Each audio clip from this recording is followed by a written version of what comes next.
நம்ம வீட்டுக்கு திடீர்னு யாராவது கெஸ்ட் வந்துட்டா உடனடியாக 5 நிமிஷத்தில் செய்யக்கூடிய ரொம்பவே சூப்பரான ஒரு ஸ்வீட் ரெசிபி தான் இன்றைக்கி நம்ம பார்க்க போகிறோம். இது ரொம்ப சிம்பிளாக செய்யலாம், சாப்பிட்றதுக்கும் ரொம்பவே சூப்பராக இருக்கும். ஸோ சட்டுன்னு செய்யக்கூடிய ரொம்பவே சூப்பரான ரவா கீர் எப்படி செய்கிறதுன்னு பார்க்கலாமாங்க. அஸ்ஸலாமு அலைக்கும், வெல்கம் டு ஆஸ் தமிழ். நான் உங்கள் சாய்ரா ஆஷிக். இப்போ நம்ம ஒரு கடாயில் தேவையான அளவுக்கு நெய் ஊற்றிக்கலாம். 2 டேபிள் ஸ்பூன் அளவுக்கு நெய் ஊற்றுனீங்கன்னா போதும். ரவா கீருக்கு நெய் அதிகமாக சேர்த்துணுன்ற அவசியம் கிடையாது. இப்போ ஒரு 15 போல் முந்திரியை சேர்த்துட்டு லைட்டாக ரோஸ்ட் பண்ணி எடுத்துக்கலாம்.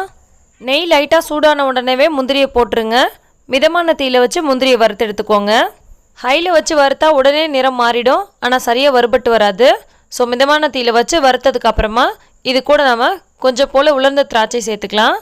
ஃபஸ்ட்டு நம்ம முந்திரியை லைட்டாக வறுத்ததுக்கப்புறமா திராட்சை சேர்த்துக்கோங்க. ஏன்னா திராட்சை போட்டதுமே நமக்கு இந்த மாதிரி உப்பி வந்துடும், அப்புறம் முந்திரி சரியாக வறுபடாது. ஸோ இந்த மாதிரி 1 by 1 போட்டுட்டு நம்ம வறுத்து எடுத்துக்கலாம்.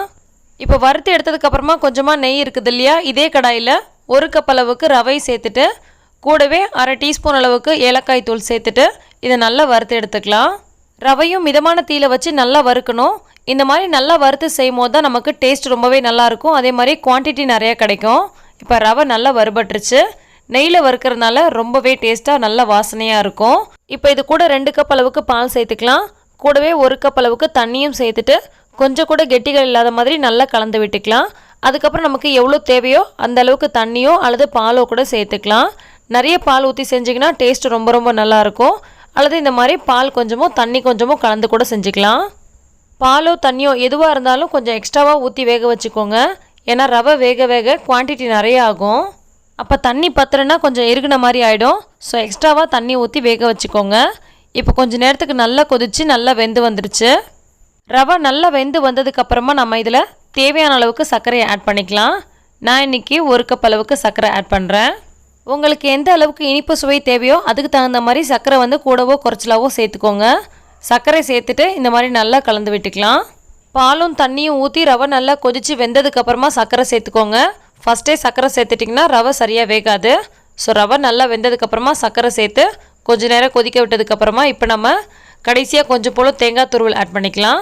கடையில் வாங்கினது அல்லது வீட்டில் நீங்கள் ஃப்ரெஷ்ஷாக துருவின தேங்காய் துருவல் எதுவாக இருந்தாலும் சேர்த்துக்கோங்க. அப்படி இல்லைன்னா சின்ன பீஸாக கட் பண்ணி சேர்ப்பாங்க இல்லையா, அந்த மாதிரி கூட நீங்கள் தேங்காயை பீஸாக கட் பண்ணி சேர்த்துக்கலாம். இப்போ கடைசியாக நம்ம வறுத்து வச்சுருந்த முந்திரி திராட்சை சேர்த்துட்டு ஒரு முறை நல்லா கலந்து விட்டுட்டு ஸ்டவ் ஆஃப் பண்ணிடலாம். உடனே சாப்பிட போகிறீங்கன்னா இந்த அளவுக்கு நீங்கள் செஞ்சுக்கலாம்.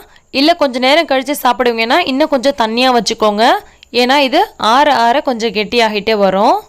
நம்ம வீட்டில் ரவை இருந்தாலே போதும், நினைக்கும் போதெல்லாம் இதை செஞ்சு சாப்பிடலாம். ரொம்ப சிம்பிளாக ஈஸியாக செஞ்சிட முடியும்.